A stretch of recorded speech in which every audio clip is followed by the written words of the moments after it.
The following is a conversation that took place in December 2020 on anti-Semitism and Islamophobia. The speakers are Abdul-Azim Ahmed, Secretary-General of the Muslim Council of Wales and Deputy Director at the Islam UK Centre at Cardiff University, and Colin Heyman, an experienced equality, diversity and inclusion trainer and consultant with a long personal involvement in the Cardiff Jewish Community. The chair was Bella Mehta of the Association of Facilitators. Azim and Colin have a long association, both through their work in diversity and inclusion and through interfaith meetings, and for some time they've been looking for ways to begin this conversation on Islamophobia and anti-Semitism. 90 people attended the conversation on Zoom, which focused on the histories of these oppressions, their tropes and stereotypes, their commonalities and their differences. The format was that Azim spoke for 15 minutes on Islamophobia, then Colin for the same amount of time on anti-Semitism, and then there was a discussion between them. This was followed by a question and answer session. We hope you find the conversation informative and interesting. Pleased to be able to speak to you today about Islamophobia, and I have this presentation which I hope is now loaded and you can see on your screen. And I'll be trying to cover Islamophobia in 15 minutes. And Bella is there to tell me when I'm close to 2 minutes, which will hopefully mean I keep to time. And it is a challenging topic to discuss in a short period of time. But I think it'll be useful because, one, it'll give us a sense of what's meant by Islamophobia. And it gives us a basis to try and also understand the similarities and differences when we come to discussing anti-Semitism. One of the questions about Islamophobia is it something very new or something very old? And it depends how you frame things. For some individuals, they frame Islamophobia as a product of the modern world, a product of a post 9/11 world, and that Islamophobia really entered into public consciousness and became a phenomenon only after the Twin Tower terror attacks. But at the same time, it's possible to trace and track and follow a origin to Islamophobia that takes us much deeper into history, European history and British history. So if you were to look at some of the writings of a Christian writer based in Britain in the 8th century, only 100 years after the Prophet Muhammad, he speaks of Muslims as shipless, hateful, and aggressive. And, this kind of speaks to some of the deeper historical links and ideas which are kind of involved and included in Islamophobia today. I should mention that Be the Venerable hadn't met Muslims, and I suspect if he did meet them, he'd probably get along with them very well. So there is area as well of recognizing history as being one of competing nations and empires, and how that influences ideas. And that's really where we get to maybe the more modern phenomenon of Islamophobia. And it's sometimes useful to start with a very influential work written by Edward Said, who is a humanities scholar. He was a Palestinian Christian, and he wrote a book in the 70s called Orientalism, which introduced this idea, and it's a really influential work in the humanities, about the way in which Muslims, Arabs, the Middle East, the Near East were represented in film, in writing, in literature, in journalism, and how it was a kind of product of the power relationships between largely European Christian empires and largely Muslim subject colonies. And when I was just looking through his work just for today's presentation, I picked up this particular quote, which I hadn't really paid attention to previously, where he kind of argues that there is this common root between Orientalism and Islamophobia. Now, he writes quite extensively on this issue, but there are two things I felt would be useful for us to just reflect on briefly. The first is the idea of the other. And Said kind of puts forward an idea, which is kind of well established, I think, when we look at history and the development of European thought, which is that Europe was defined against Islam. So part of European identity was this notion that Europe was not Islamic, not Muslim. History kind of puts light to this in different ways, whether we look at Muslim Spain or Muslim communities in the Balkans, or even more recently, Muslim migration into Europe. There still exists this very strong idea that Europe has always been defined against Islam. And he writes as well about the way in which Muslims and Islam and Arabs are discussed in journalism, in literature, and how he writes this wonderful quote, which I think is very useful. Much of what one reads and sees in the media about Islam represents the aggression as coming from Islam because that is what Islam is. Local and concrete circumstances are thus obliterated. In other words, covering Islam is a one-sided activity that obscures what we do and highlights instead what Muslims and Arabs by their very flawed nature are. And he was really preempting some of the later work and reflection and thinking on Islamophobia that would come in years subsequent, because that is really the kind of phenomenon we're engaging with and discussing with today. So Orientalism and Islamophobia are two different concepts, but definitely Said helped articulate, I think, some of the areas of prejudice, discrimination, and bigotry that we are engaging with when we look at Islamophobia itself. And today you will find lots of different definitions of Islamophobia. I have three I'm going to show to you very, very briefly. The first two I'm not going to touch on very much, except to say that they are there. The Runnymede Trust, which is one of the first organizations to put forward the term in 1997, they put forward this definition here, which is a definition very much focused on the exclusions of Islamophobia, the effects of Islamophobia. One of the more widely used definitions is the APPG, the All-Party Parliamentary Group definition of Islamophobia, which describes Islamophobia as rooted in racism and a type of racism that targets expressions of Muslimness or perceived Muslimness. It's quite short, it's pithy, it's useful, but the drawback is, on one hand, it assumes an understanding of what racism is. And that's not something you can take for granted, actually. Jon Stewart, a US comedian, he joked once that, we've all been successful in telling people that racism is bad, but we haven't really done the job of telling people what racism actually is. So if you don't really have this understanding of what racism is, you're not really able to use this definition to understand what Islamophobia is.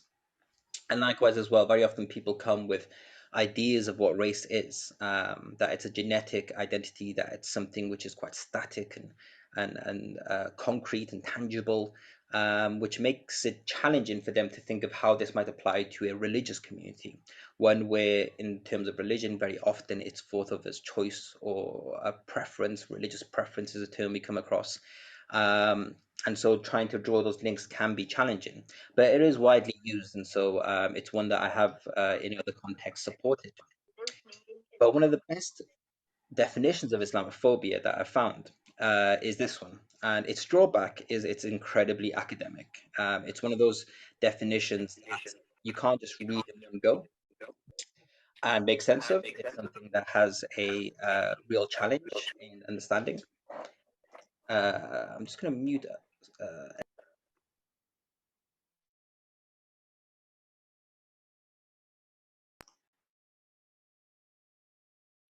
You're muted as well now, Azim. I'm hoping you can hear me now. Apologies, I just want to do a quick mute of everyone because I was getting a bit of feedback, and it's very difficult to speak when you can hear yourself delayed by just a second. So this definition is quite challenging in that it's very academic. But if I break it down, which I'd like to do, just to give you a sense of some of the key features of Islamophobia, which we'll speak about in some more depth. It's the idea of negative views and representations and stereotypes, contrived fear or prejudice. And quite important in this is the idea that this is often evidenceless. It's often based in misconceptions, misunderstandings, or imagined fears rather than something which is real. It's linked to empire and power, fomented by existing Eurocentric and Orientalist global power structures. It's something which perceives Muslims as a whole as a threat. And what's important is that there can be a real element to this threat. There are genuine terror attacks committed by Muslims. There are organizations and there are groups like the Islamic State who have committed atrocities and speakless actions of violence. So there is this element in which the threat might be real, but it's the way in which that is extended to all Muslims, in that responsibility and that blame and that that action becomes representative of Muslims as a whole. There's the element of social inequality, social injustice, whether it's in political, social, cultural, economic spheres, which is quite important. Very often people think Islamophobia is very much about stopping criticism of Islam. But in terms of the way in which these definitions often try and highlight the problem with Islamophobia, it's not so much the negative views, but the real life impacts of Islamophobia, of these views when they're actualized. It is linked to warfare and violence, often on an international scale. There's often an element of the need to rehabilitate Muslims, to reform Islam or Muslims in some way, to indigenize them or integrate them, essentially what might be viewed as a Muslim problem. This is a term which has been used, and I think this maybe raises some of the areas where we can look at anti-Semitism as well. And again, that link to racism. And the Runnymede Trust, which is, I mentioned, one of the very first organizations to speak about Islamophobia. In 1997, they put forward a few features of Islamophobia. When I looked over it, I think even 20 years plus later, these features still stand. The phenomenon hasn't changed or mutated in any massive way. Islam is seen as monolithic, static, unresponsive, that it's something which is almost separated and detached from the rest of the world. It's an other, and it doesn't have anything in common with other religions, other cultures, other value systems. It's inherently inferior to the West, barbaric, irrational, primitive, sexist, misogynistic. It's violent, aggressive, threatening, supportive of terrorism, engaged in a clash of civilizations. That's the idea of jihad there, and the way it's perceived in European circles at times. It's seen as a political ideology, so it's often described as not really being a true religion in the way in which most religions are. There's something exceptionalized about Islam. Criticism of the West are dismissed out of hand. Hostility towards Islam is used to justify discriminatory practices. And as well, perhaps the most significant one for today, anti-Muslim hostility, Islamophobia is seen as natural and normal, either a natural response to things like terrorism or somehow a normal reaction to the values and virtues and ethics of Britain or any other country which is justifying Islamophobia. And as I kind of conclude, I just want to show some manifestations of Islamophobia. So when people do speak about Islamophobia, these are the kind of things Muslims and others might be speaking about. On one hand, and I think at the global scale, are things like international warfare. The Iraq War, which I think was the defining feature of politics for many people of my generation. This is something where deaths are estimated being at around 500,000. Some estimates are significantly larger. And it really, I think, speaks to when we speak of Islamophobia, we're often speaking about this global structure, this global power structure, which includes warfare against Muslim majority countries. On the right there, you can see a statistic from the Bureau of Investigative Journalism, and they keep a record of drone attacks and killings. And these statistics refer to 4 countries in particular: Yemen, Afghanistan, Pakistan, and Somalia. And you can see the numbers there, about 14,000 strikes, between 8 and 16,000 individuals killed, 1,000 to 2,000 of them being civilians, up to 500 children involved in these deaths as well. And the fact as well, these estimates are so broad is a fact that these lives aren't valued in the same way. It's seen as collateral damage, a necessary cost of maintaining the sort of power structure we live in today. So when we speak about Islamophobia, it's also speaking about the way in which warfare is justified, the way in which lives are valued. But there's also the domestic dimension, domestic policy and social elements. And some of the Thank you, Bella. And some of these stories, I think, speak to that. So Shamima Begum, a very big case. When you look at individuals who have been stripped of citizenship, it is very often Muslims, and a few exceptional cases of individuals who've worked as spies. And the way in which that Muslim criminality almost invites this question of citizenship and belonging and nationality, whereas for other types of heinous crimes, we may not necessarily think of stripping citizenship as a punishment for that. The same situation is taking place in India in different ways. I didn't put it on the screen, but also when we look at Muslims in Burma, the Rohingya, this idea of citizenship and belonging. You can look at statistics like British Muslims facing the worst job discrimination of any minority group. The internment of Muslims in China, or the more recent stories around French Muslims and the stamping down on civil society. And then there's the other element, and this element is probably, when people talk about Islamophobia, the first thing that comes to mind, but it's only one dimension of it, which is the hate crime and vigilante violence angle. Darren Osborne, someone from my hometown of Cardiff, who drove a van into Muslim worshippers. Pavlo Lapshin, who murdered a Muslim congregant in Birmingham and then detonated 3 bombs in mosques across the Midlands, the Christchurch shootings last year, and other Islamophobic incidents. Hate crimes. So there's this kind of broad dimension of Islamophobia in terms of how it manifests. And in a way, for many campaigners, for many people concerned about Islamophobia, what's really concerning is the effects. Bigoted views, prejudiced views, if they were held privately, I don't think anyone really cares about. And were it not for the social effects, which I just discussed, the way it manifests, I don't think there would be that much concern. I won't speak to this slide so much because it's an academic question, but it's essentially, where do you start, or where do you identify the cause? Is it, which comes first, the chicken or the egg? Which comes first, the practical actions, the policies, the warfare, or the views? It's a question where I don't really think there's a sufficient answer, but just something to ponder on. But that is my presentation, and I hope I'm to time. But I'm looking forward to engaging in wider discussion with everyone here, and Colin as well, on this topic. Thank you very much. Thank you, Azim. Actually, bang on 15 minutes, so thank you, and managed to convey a huge amount of information, history, in that presentation with visual aids. So thank you very much, and do take a breath. And just wanting to create this tiny little gap between Azim speaking and Colin speaking.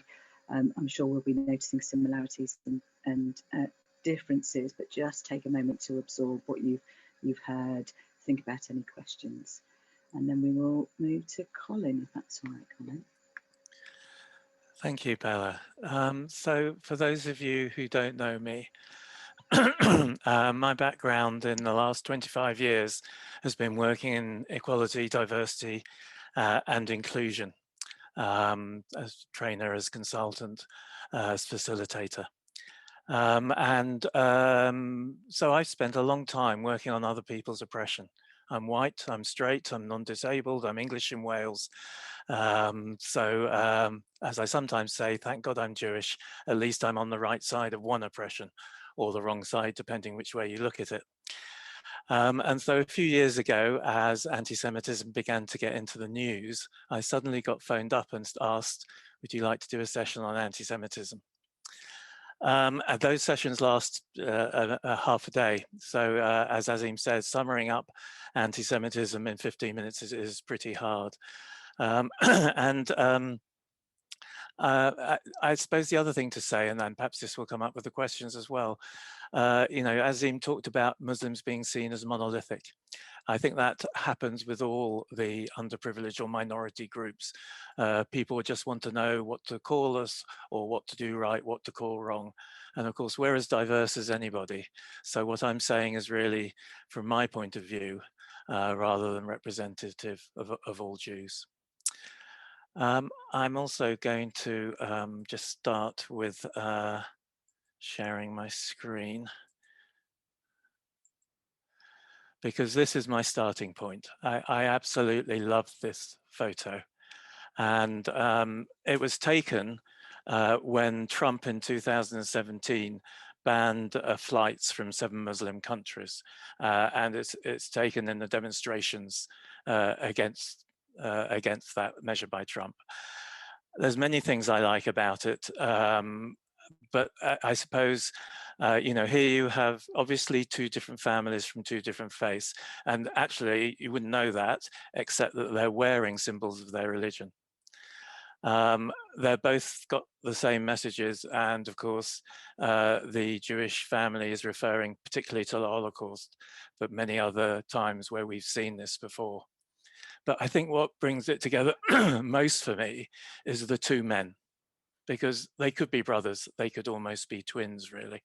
And I just think that encompasses for me a lot of what this is about in terms of 2 Semitic races who, according to our religion, started from 2 half-brothers. Here we are. We've got to a point where actually me and Azim standing up together and talking about this is quite a surprise for people. So let me talk about anti-Semitism, and to cover 4,000, well, about 2,000 years of Jewish history in this time is quite a challenge. But I just did want to go through some of the tropes. By that I mean some of the things that have been around for centuries, if you like, the stereotypes. But the thing is with tropes is they're a bit deeper, and they emerge in different stereotypes throughout the ages. So just to give you an example of that, one of the tropes has been around the blood libel in medieval times. It was said and believed by very many people that for our Passover rituals, we needed the blood of a Christian child, and we actually killed a child to get that. I say medieval, I mean, there have been times 1840 in Damascus, 1927 in New York, that there have been these sorts of charges. So it hasn't completely gone away. But what I mean by the trope is, you think of that as a basic trope. In 1990s, I think, when there was an earthquake in Haiti, a couple of Israeli teams went to help, and actually a Lib Dem MP, Jenny Tong, said there ought to be an investigation as to whether they're harvesting organs. And to us, that just sounded like the blood libel. So that's what I mean by a trope. It's an underlying thing that emerges in different forms. And, you know, as Azim says, you have them about Muslims, you have them about Jews. So one of the strongest ones, of course, is that we run the world, conspiracy theory, you know, widely believed, and it sort of manifests in different forms. We run the media, we run the banks, so on and so forth. One of the interesting sort of manifestations of it recently is around the discussion about slavery. And when slavery was abolished in the 1830s, the owners were compensated. The slaves, of course, had done all that work for nothing, weren't. But the compensation payments were so high that the government had to borrow to pay them. And those payments, that borrowing, was only paid off in 2015. Now, the bank they happened to borrow from was Rothschild's, which of course is a Jewish bank. Of course, most banks, the vast majority are not run by Jews, but that one is. And so, of course, it's easy for people to say that Jews are responsible for slavery, you know, that sort of thing. So yeah, running the world comes up all the time. A second one is disloyalty. So this goes back to Egyptian times. Magnificent story of liberation, the Exodus, starts with the Pharaoh who says that is suspicious of the Israelites who are living in Egypt because they might side with an enemy in a war. And you can track it all the way through to one of the great examples of anti-Semitism in France in the 1880s with an officer called Alfred Dreyfus, who was wrongly accused of being a spy, sent to Devil's Island, took 20 years to be exonerated. And again, people would naturally believed it because, you know, he was Jewish, so of course. Yeah, has manifested more recently in British politics, for example, when Liam Britton stopped being Chancellor of the Exchequer. One of the backbench Tory committee, the 1922 committee, said, great, now we can have a proper red-blooded Englishman. So Liam Britton wasn't English, in other words. And, you know, you had it with Jeremy Corbyn in terms of Zionists don't get British irony. So, you know, again, you can see these tropes manifesting in many different ways. There's the one, of course, around money, which sort of manifests sometimes around meanness and various other things. Those sorts of things. And often just the blaming for bad happenings. Now, in 1340 something, there was the Black Death in the UK, and that was, of course, blamed on the Jews because they'd poisoned the wells. Of course, now if you look online, it's pretty easy to find stuff around the pandemic saying the Jews are doing this. So again, you know, you get it coming through. How am I doing for time, Bella? She's not there. Sorry, 7 more minutes. Lovely, thank you. I just want to go into a few ways actually in which I think that anti-Semitism is very different from some of the other oppressions. And perhaps one of the most important for me is that most oppressions are saying that the other group is less than. People of color are less than whites.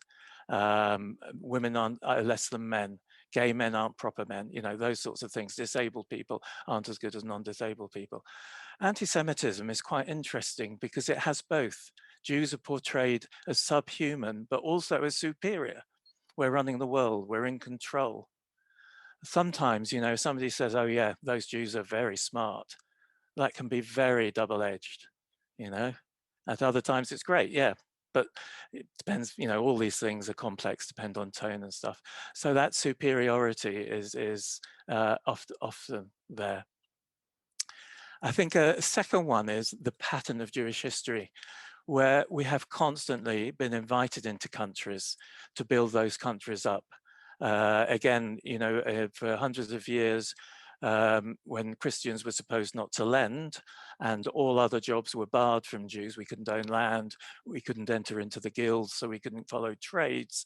The one thing we could do was lend money at interest. And so that's what you need to build up an economy. And also we were traders, we were merchants. And that's another thing, you need to build up an economy. And we have this pattern of being invited into countries to help build up the economy and things going well for a bit. And then the oppression comes in for a variety of reasons. It may be because the nation is in trouble and this is a convenient scapegoat. It may be because, as happened in the UK before Jews were expelled from the UK in 1290, that the king and the aristocracy were in great debt to Jewish moneylenders, and this was a convenient way of them not having to pay it back. So there can be a variety of reasons for that. It's expressed by this. This is Rabbi Ken Spiro. There is a historical pattern that we see constantly in Jewish history. The places where the Jews will do the best almost always are the places where the Jews will suffer the worst in the end. And of course, Germany would be the example of that, where Jews were most secure, most assimilated up till the 1930s. It is, I think, an unusual pattern in some ways. And I think sometimes it helps to explain something around anti-Semitism, because in this country now, Jews seem pretty safe in a lot of ways to people. We don't get the blatant stuff coming at us that Muslims do. I mean, I'm not saying there isn't anti-Semitism around. Of course there is. People get shouted at. The number of anti-Semitic incidents are going up every year. There's always over 100 a month now. And some of that is violent. And of course, in the US, we had the terrorist attack on the synagogue in Pittsburgh, and there have been other examples of that around the world. But in a lot of ways, in this country, we are not the obvious direct targets as much as some other communities, such as Black people and Muslims. And yet we don't feel safe a lot of the time, because that's how it's always been, is we have got to that point. And then it comes. And so partly that makes it difficult for us to feel safe. And from the other side, it's often difficult for people to believe that there's anything wrong, that there's really any anti-Semitism going on, because it looks like we're pretty good. I mean, I think one thing that's very interesting, my grandparents came over to this country from Turkey, Alsace-Lorraine and Germany around the beginning of the 20th century. And they were what would be called today economic migrants. And I've read a book about attitudes to Jews in the East End, which of course is where they all congregated when they first came. And there is so much commonality with what is being said about Muslims today. So we were the other. We were the other for centuries in a Europe where we were the the non-Christians, and there were hardly any people of color, and Muslims were the other as well, but they were further away, sort of thing. We couldn't become citizens in countries until the 1800s, so we were the other. I feel like we've been quite whitened. You know, it's almost like we do have white privilege, for example, now, but although that has changed, it's also in a lot of ways false.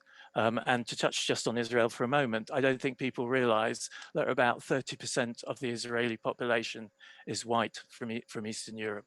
In Judaism, it's called Ashkenazi. Majority is not. But of course, you think of Israel, you think of it as white. Just about 2 more minutes of your 15.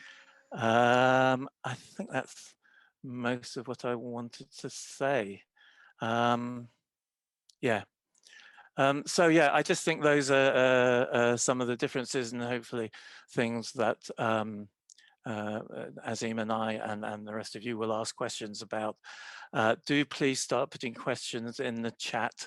Both Azim and I have kind of rushed through it. But I think, you know, for me, it's just fascinating to talk about the similarities, the othering, the not being able to be citizens, the Orientalism. We've been seen as very Oriental at times as well, but also those differences. And I think one of the key things for that, for me, is around being seen as more than as well as less than, and around the way we're more invisible. And just to say one more thing, I mean, it was interesting when I started running anti-Semitism courses in the last few years, I asked people why they came.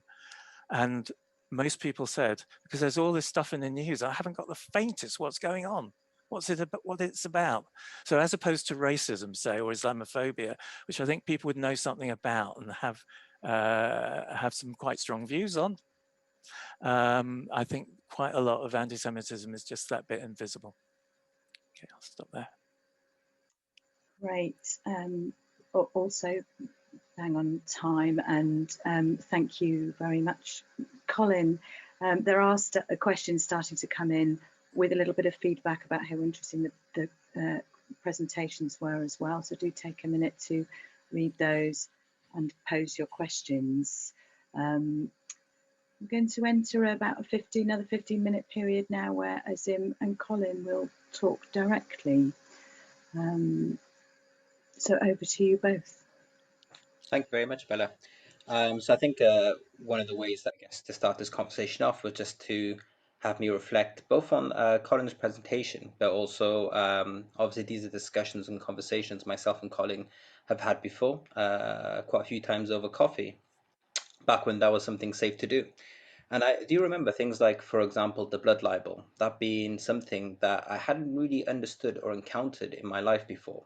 But once Colin had kind of explained this historic trope, the way it was applied in different contexts, I felt like I was more able to identify myself in the contemporary kind of world, and understanding how that in particular could be this sort of avenue, this place of expressing anti-Semitism, whereas previously I think I would have been quite oblivious to it. And I think it's that which is quite a subtle and important thing when we start trying to learn about, say, something like anti-Semitism, is understanding how things are received and perceived by, in this case, the target community of that discrimination, that particular type of bigotry. And I think that's where the need to understand, to go on journeys of discovery are really, really important.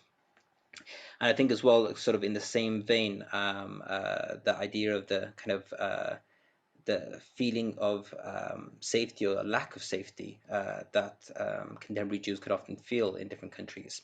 Again, for me, this was something which I think I was coming from the perspective that Colin outlined, where many people would look at a Jewish community and think, well, they're quite settled, they're quite well established, and they're not in the same precarious situation as some other minority races or groups and more recent migrants. But to understand that historic pattern, to be able to see things not from just a contemporary kind of perspective, but to see historically how this particular pattern has repeated itself. I think once you understand that, you also are able to empathize more and also identify the concerns and why, for example, the kind of elements of anti-Semitism which do flash up can be incredibly destabilizing.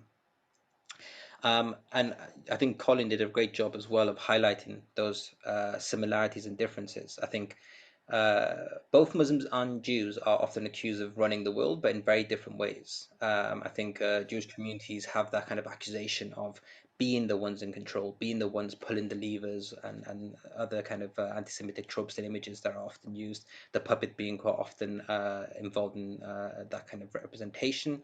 But for Muslims, it's often very different. We're accused either of running the world through somehow being, in Britain, the way it's done is often that Muslims are this kind of block of voting group in different parliamentary constituencies, and so politicians bend over backwards to accommodate Muslim needs or wishes. And I think that idea, when we look at something like the Eurabia thesis, which is this idea of the Islamization of Europe, it's through that kind of avenue of the back door, the kind of pushing politicians who don't have the strength or conviction to stand up to Muslims, whereas that same trope, when it's used against Jewish communities, tends to be the idea that actually they're the ones in power, they're the ones who control the politicians financially or through other means. So I think that's just enough to maybe get started, and I look forward to also hearing Colin's kind of reflections on these. Yes, thanks for that. You broke up a bit, so I did miss a bit, but I think the thing around othering is key for me. That both our communities have been seen as other, and I don't know, some people here will know about othering, but basically that idea that you see another group as not human, and because they're not seen as human, you can do what you like to them. And if you look historically, I guess that Muslims, Islam was the other outside that that Europe was fighting against, and Jews were the other inside that were the ones that were dangerous in other ways that you also had to be careful of.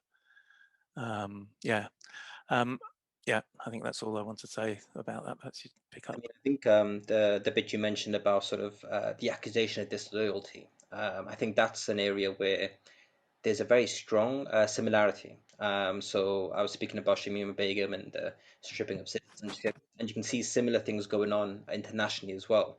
So for various reasons, often I mean, I've always thought of it as being a phenomenon or a product of the nation state, that the nation state demands this complete loyalty, which is very difficult for religious groups to commit to, because they, assert a right and responsibility of an international community of co-religionists. But actually, when you're speaking about that, I was thinking, well, this accusation of disloyalty predates the nation state, because Jewish communities have had this leveled against them in so many different contexts and countries and political setups.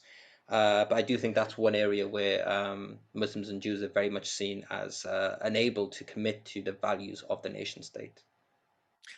And just to give a couple of examples of not othering, to give a sort of bit of hopeful. During the Holocaust, there were Jews in Denmark, and the Danish government refused to round them up. And finally, the Nazis said, "Come on, you've got to do this now." And they took the Jews off, so that almost all the Jews got across to Sweden. There were very few. And then after the war, when the Jews came back and said thank you, the Danes said, "We were just saving our own." Now, this was an incredible thing to say, because Jews were seen as other. People would say, well, should we save the Jews? Well, I don't know. I mean, it did happen in other countries as well. And of course, there were individuals. But I just think that is such a great example of not othering. We were just saving our own. And the other one is actually around the Christchurch Mosque. I saw an article about Jacinta Ardern, and she was at a meeting when that happened. And so she had to leave the meeting, and she only had a short amount of time before she was going to make a speech about it. She's the amazing leader and president of New Zealand. And she wrote down 3 things. I can't remember what the first 2 were, but the third one was, "They are us." So again, that message you know, that they're not the other. And it's so easy for us. I mean, we all do this with other groups, to think of these other groups as other. And those just seem to me two wonderful examples of when you don't do that, when you just think of other groups as, yeah, of course. I mean, they might be different in some ways, but they're just like us. They're part of us. And I think you're right there as well. I think that's an avenue which is definitely possible, and an avenue of hope. And I do kind of reflect as well on our kind of conversations on this. I think our conversations on different interfaith projects, but also anti-Semitism and Islamophobia, I think in a way we're very conscious of the different traditions we belong to, our differences, our different life experiences, our different religious commitments. But that's never been an obstacle to see common belonging and identification with each other. And I think that is a really important part of any type of journey away from these kind of bigotry, discriminations, and social injustices, is that we do need to find a way to not eliminate difference, because I think that's one of the problems in, I guess, the French approach, is that it really doesn't want to see citizens have these differences, these different commitments, these public values represented in the public sphere, religious commitments in the public sphere, and try and flatten that down. So you know, it looks like France historically and today has had this problem with diversity within its nation, but I think there is another avenue possible, another way forward, which is a very strong mutual recognition of difference, but one that doesn't necessarily lead to a differing in or othering, one that kind of actually recognize that difference as part of human diversity. And not trying to flatten that out. I completely agree with you. I also remember you saying once, I'm sure there'll be times when I'll be anti-Semitic and there'll be times when you'll be Islamophobic. And we just need to talk about that. I'm not sure it's ever happened, actually. I certainly haven't noticed anything with you. But the fact that you were able to say that, you know, just raised the level of safety. That, okay, so if he does something I'm not sure is okay, we can talk about it. And, you know, I hope the other way around as well. So, you know, I think that's the important part of discussion, is a recognition that that doesn't make us a bad person, but that because of our backgrounds, and, you know, I've been brought up in a white society, I've been brought up in a Jewish, but basically Christian society. There's a potential for mistakes, but that's okay. Absolutely, I think that mutual kind of safety is really important. And I mean, I don't know where sometimes this comes from. I think sometimes you see this very often with racism. Racism is treated as an insult. So if you say someone did something racist, it's responded to often by that person as if they were just called an insult, made a very dramatic statement about that person's morality, ethics, and who they are, their common root. Whereas I think there's a much more healthy way to recognize, you know, racism is something, an action that you do.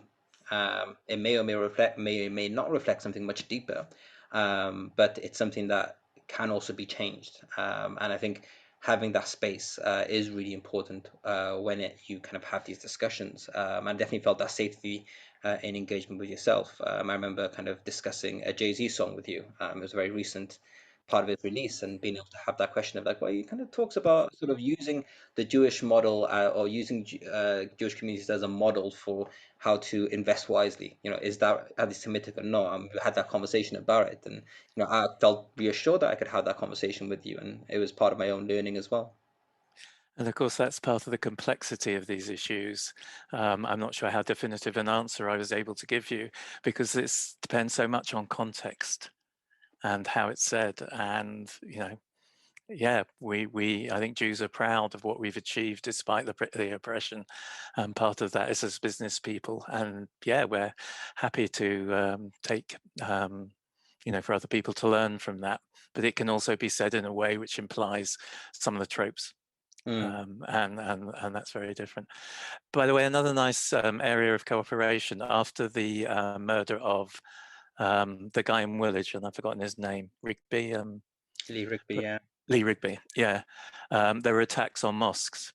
And we have this fantastic security organization, the Community Security Trust, who looks after synagogues and Jewish schools and all Jewish institutions.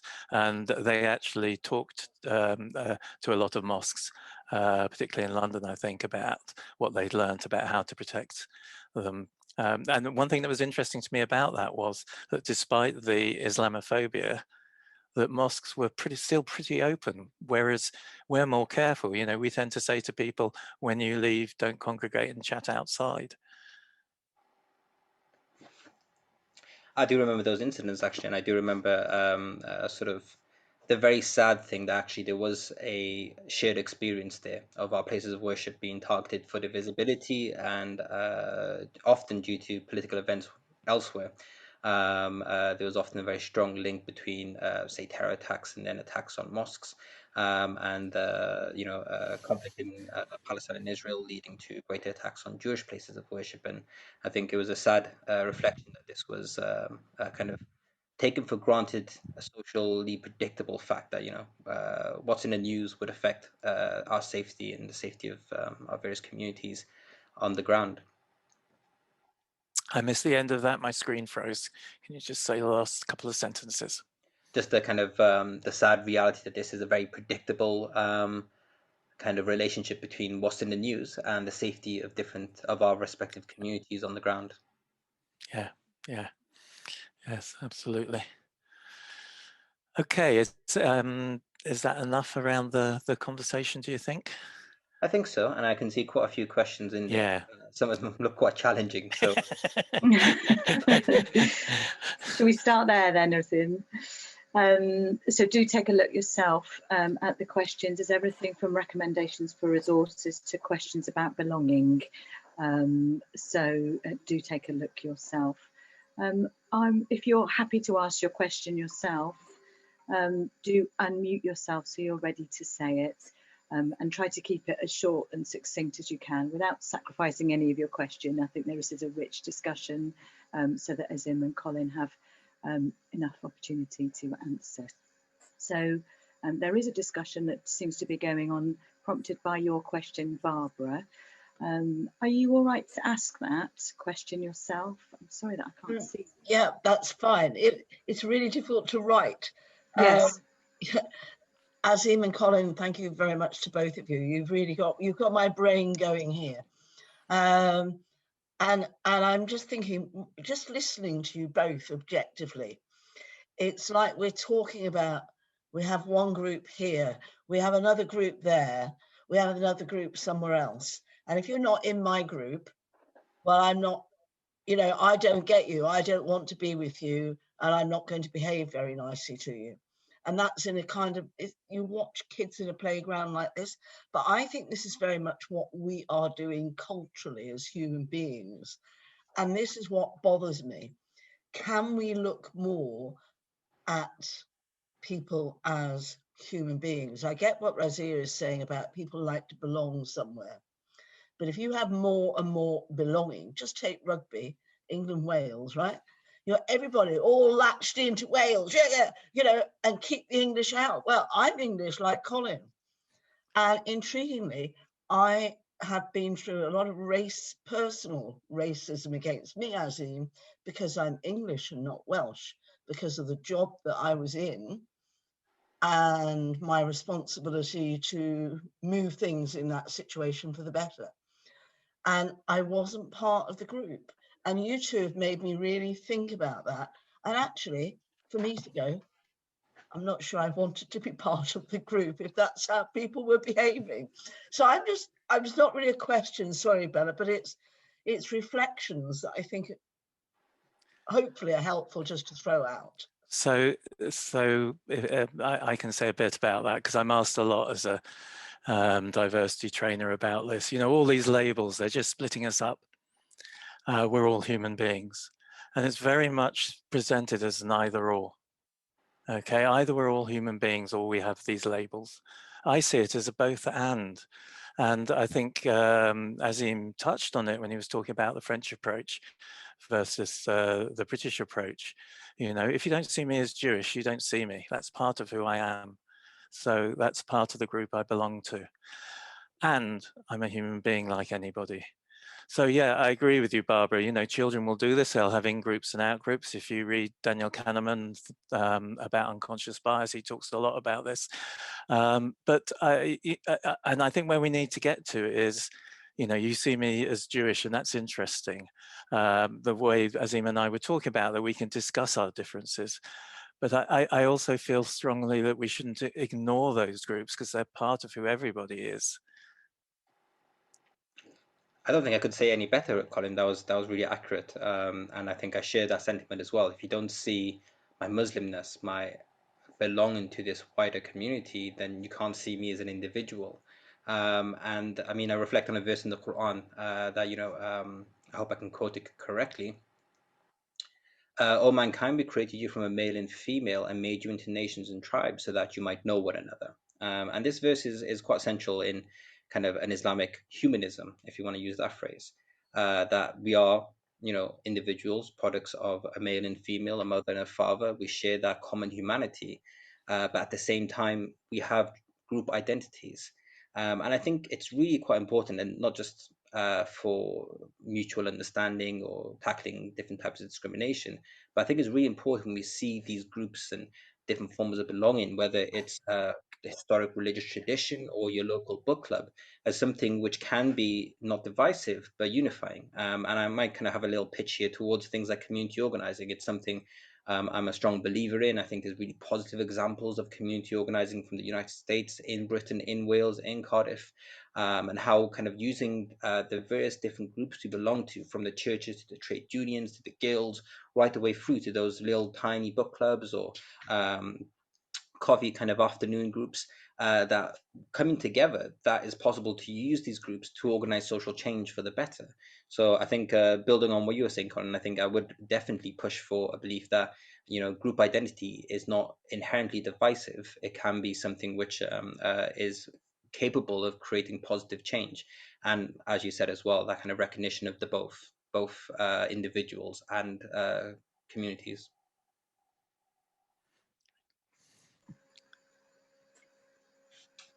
So, invitation to anyone to jump in and ask a question. Can I put some questions to both of you? Okay. Now, I was born in Iran and I lived for the first 25 years in a Muslim country. I am an atheist and completely secular. And I have seen a completely different picture of Islam from what you are representing here. And I've also seen parts of Judaism. I'm talking about these things as religion, not as communities.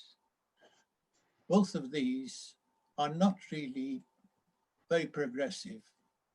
I think Judaism has managed to reform itself through exposure to some European values, but I see very little effort from the Islamic side towards a reformed view of the religion.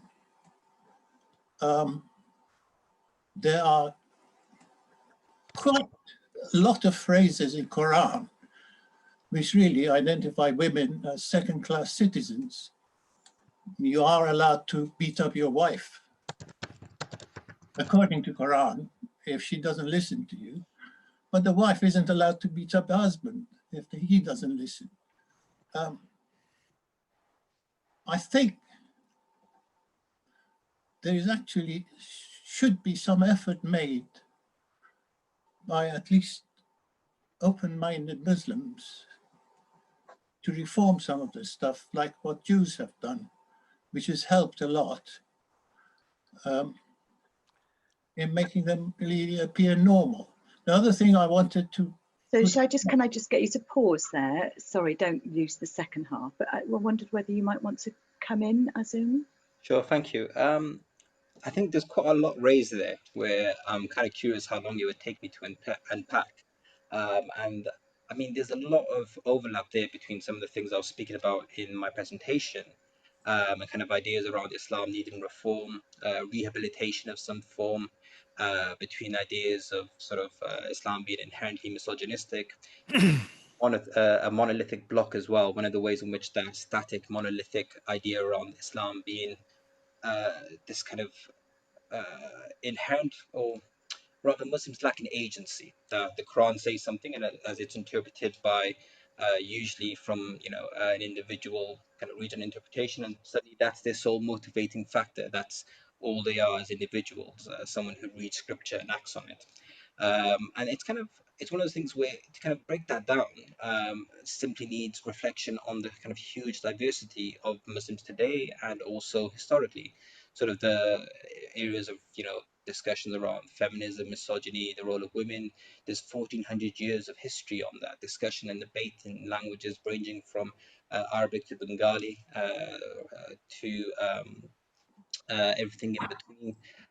And it's just kind of like sort of with this whole weight of evidence of kind of diversity, of engagement, of interpretation, of debate, to kind of how can that be ignored in a way? And I think that would be my invitation to yourself, is to engage in this very deep and wide ocean of kind of Islamic thought, ideas, debates, the kind of questions you're raising, are questions Muslims have spent quite a long time engaging with. Even the notion of what does a reformed Islam look like? Very often when we're speaking about reform, we might be speaking about a very particular relationship between a very particular singular European type of Christianity in relation to power structures. Are Christians in the Middle East reformed? Are they unreformed? How does that question come in? So I think I wouldn't really be in a position to answer your question fully, but I think there might be an invitation there, and maybe a book, if I was going to suggest one, would be something by Shahab Ahmed called What is Islam? It's a thick book, it's about 600 pages, but I think as a scholar he spends about 600 pages going through, to the best of my knowledge, one of the best scholars going through that 1400 years of tradition, engagement, interaction, interpretation, and why some of the areas around things like, does Islam need reform, don't quite work when we're speaking about Islam. So I think that would be my invitation to you. Well, Thank you. Azim, before we get a closing comment from you, I wondered whether Colin might want to come in, because Judaism. Various things around that. First of all, both our all our religions have our liberal wings and our extreme wings. So I'm thinking of the Hasidic Haredic community, or the settlers in Israel. They have beliefs and they do actions which I would have no truck with whatsoever. I think it's one thing that's interesting is that the image of both our religions is of the extreme. A lot of people, when they think of Jews, they don't think of people like me. They think of Haredi Jews with the funny hats and the funny costume and the payoffs. And again, when people think of Muslims, they think of terrorism. So that's useful, not to see it as monolithic and extreme. Also, as Razia put in the chat, all our religions start from a patriarchal society. And yes, I'm part of Reform Judaism, which has reformed a hell of a lot of that, I'm very glad to say. And we have lesbian and gay rabbis, but all our religions start from that root. And the other thing that's interesting in what you asked, Mehrdad, is what we did to appear normal. Now that is interesting, and I'm still reflecting on it a bit, actually, because the other way we go as Jews is to assimilate and appear so normal that we lose our Judaism. So yeah, I accept that Judaism has reformed from the early 1800s as part of the Enlightenment. We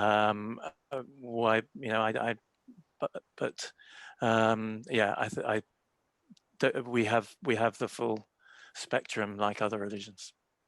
Okay, just something else.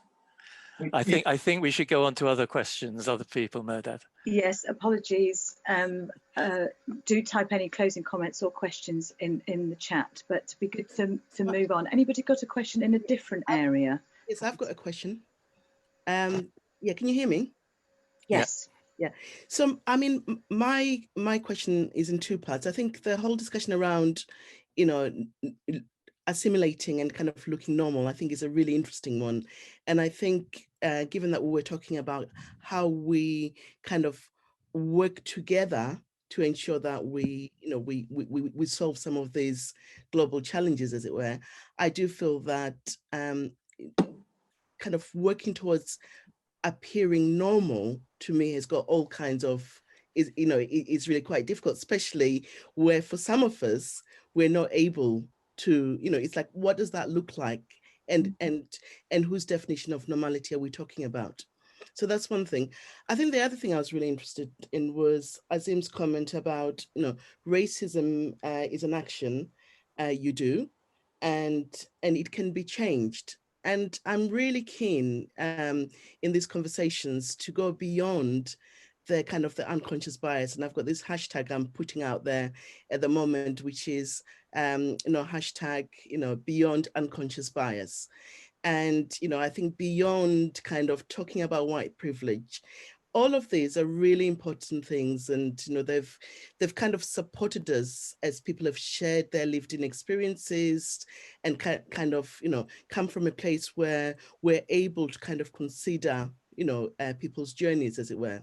But I think we can only do that up to a point. What do we do next? And how do we actually bring about real change? So my question, I suppose, is about, if we're saying racism is a behavior, it's an action, and I'm a psychologist, and I totally believe that, yes, that is the case. Where are we in actually kind of measuring and identifying that and seeking to change it? And I say that because I'm currently working on a tool called 6 Stages. Sorry, can I just pause you there? Lots in there, and just noting that further up in the chat, this came up. Racism is an action you do and can be changed. Further down in, I don't think it's an action, it's a system. So I just want to put both your question and that bit that came into a chat. And okay for me to start with you, Colin, so you get a chance to kick off with a question. Yeah, I love your bit about trying to appear normal. And some of us have a choice to do that, others don't. And you obviously, Shungu, don't. And I do have more of a choice to do that, although not always. And I come from a very assimilationist background. We played cricket, we played bridge.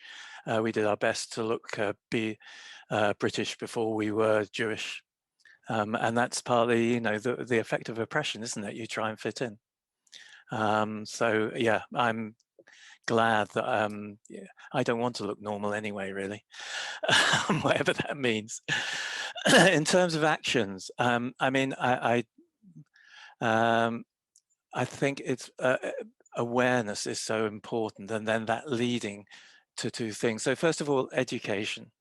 I mean, a lot of this is historical, and so even what happened in Germany in the 30s, Jews had gone to huge lengths to look normal, most of them. In fact, a lot of the middle class assimilated Jews thought that Hitler was for the dirty other Jews coming from Russia, not for them. But of course, however much you try and look normal, when the time comes, you will be othered. And to go against that, because the othering is not coming from us, it's not from us being different. The othering comes from the so-called normal looking at you through those spectacles.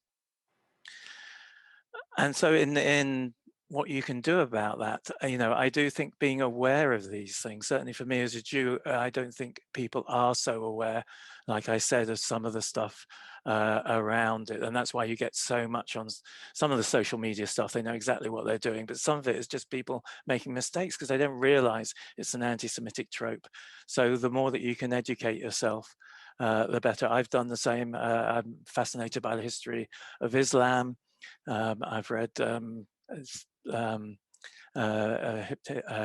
history of the Prophet Muhammad. I've read some history of Islam, and so I have much more idea. And particularly love reading about the Golden Age in Spain in the about 1050 to 1150, which was a wonderful time for Jews under the Moors.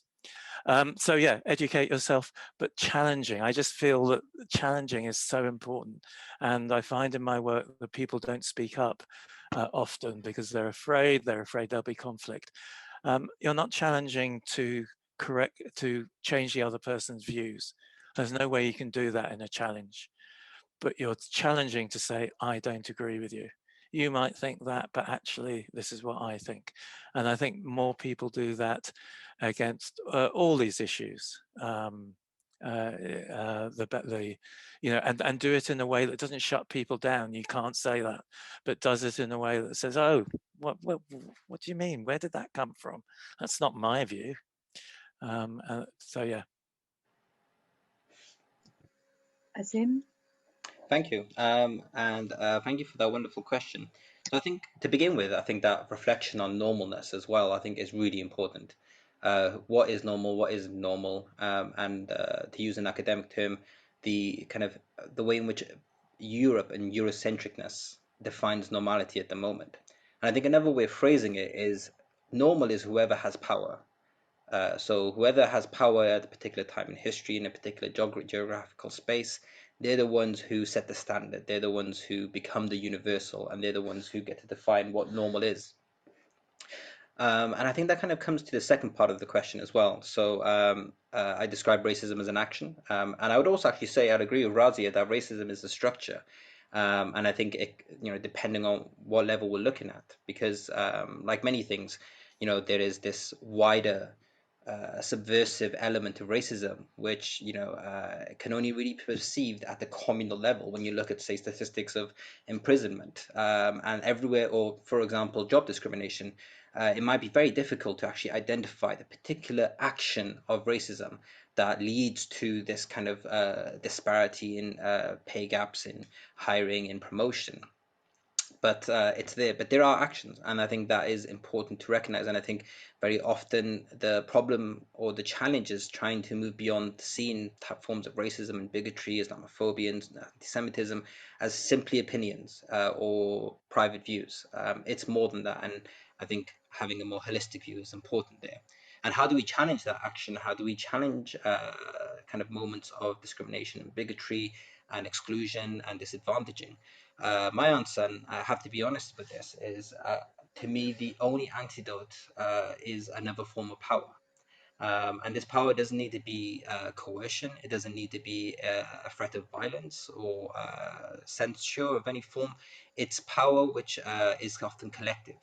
And when, there was this story, it was from the United States of some police officers stopping a black woman who was driving a car. She just happened to also be the district attorney. The whole thing was recorded, and their attitude, the police officers who were being recorded, their attitude changed the moment they realized her identity. The moment they realized that this individual was not powerless in the face of their discrimination, everything changed. And I think power does have to be part of our equation when we want to challenge any form of bigotry, discrimination, injustice. And again, I think that power is one which can be a positive form of power. It's a community power. It's a power in allyship and cooperation, rather than necessarily one which is violent or in any way harmful. I love that. Sorry, Colin. I've just seen someone has put Brynny Brown's podcast Sarah has in the chat. It's a great podcast about these sorts of issues. Just to say also about the way that Jews tend to be used in terms of the power structures, because often we are the agents of oppression. I mean, historically, you can see this in Eastern Europe, in Poland, what is now Poland, the Ukraine. You had aristocrats who employed Jews to manage estates, to do a lot of trade. The aristocrats were in Warsaw or Paris a lot of the time, spending their money. If they needed more money, they'd say to the Jewish managers, you've got to come down harder on the peasants. The peasants saw that it was the Jews doing it to them. And that was a way of keeping the power in place, because actually then when there was a rising, it was against the Jews. Now, one argument is that Jews should not be allowed themselves to be used in that way.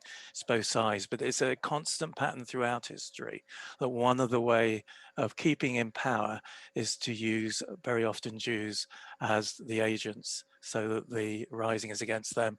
It's similar in some ways to the way Uganda nations were used in Uganda and then thrown out under Amin. A link to my past there. So I'm bringing in other questions.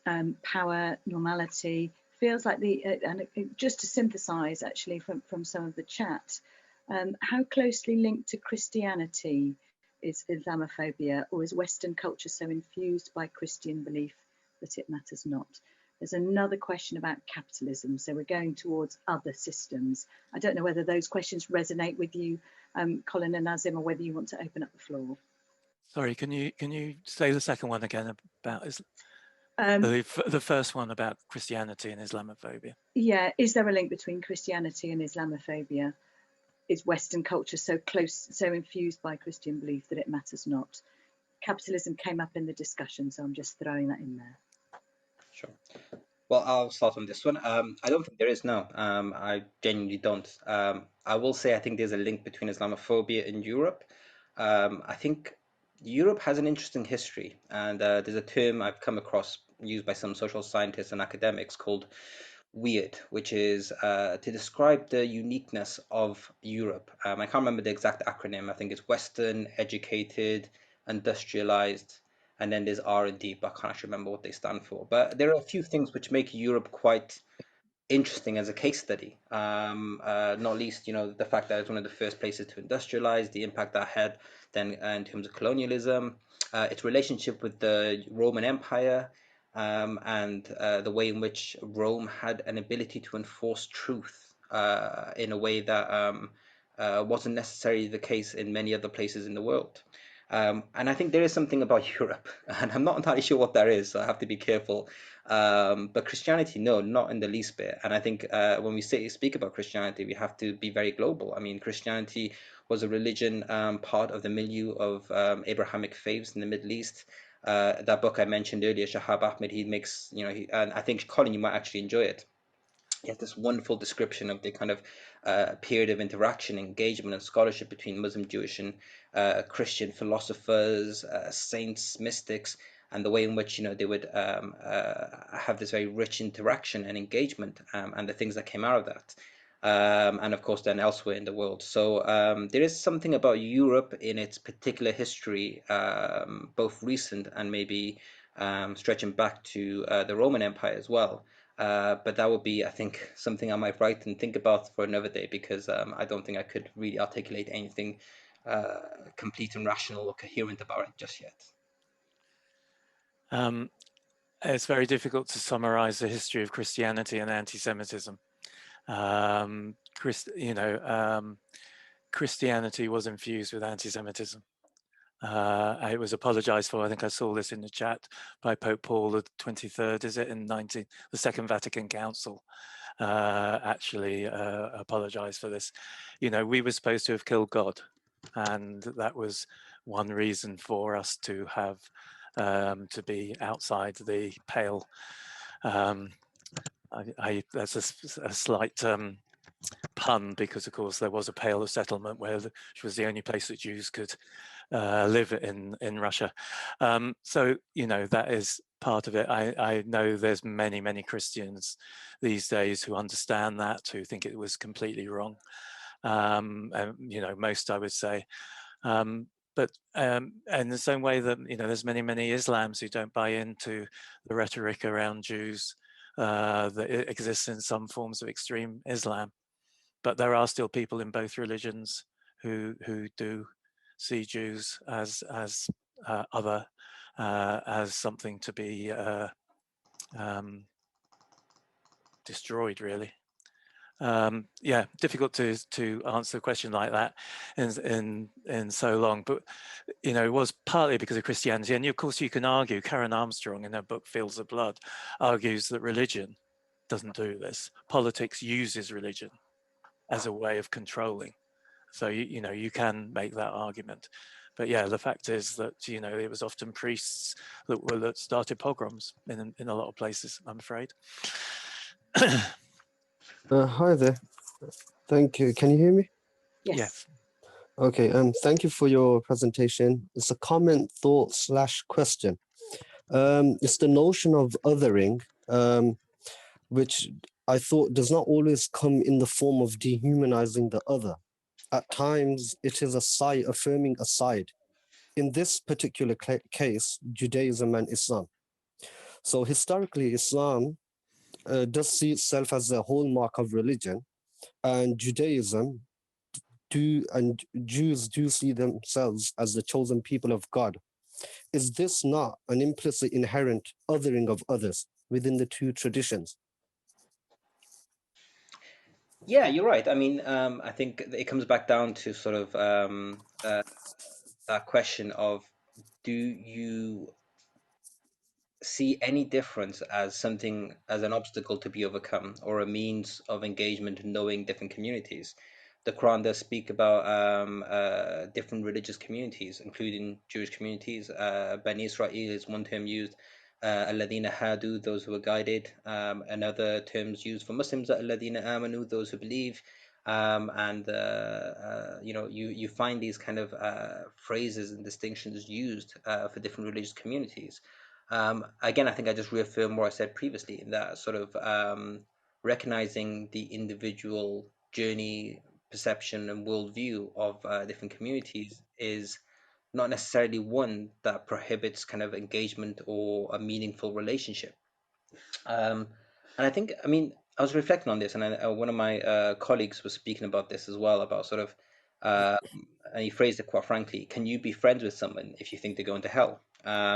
And I think often people think that this is sort of the way in which religious communities engage with the other. And I think every religious tradition, I think I've very rarely come across anyone who thinks someone else is going to hell, except for the most extreme zealots. More than anything else, is the notion that this is what I believe to be my path to salvation. But almost always is a recognition that God is quite expansive and encompassing in his mercy, and his plan for salvation for others may differ from the plan for salvation present for mine. That God is merciful, forgiving, and he is the one who judges. So this kind of attitude of, you know, idea that only that others are somehow destined to a negative afterlife, I don't think is one attitude I've come across very often, whether amongst Muslims or other Christian, Jewish, or religious communities. Thanks for the question. I mean, I would say again that all religions and most nations indulge themselves in exceptionalism, in the belief that they are meant by God to be exceptional, to be the best country in the world.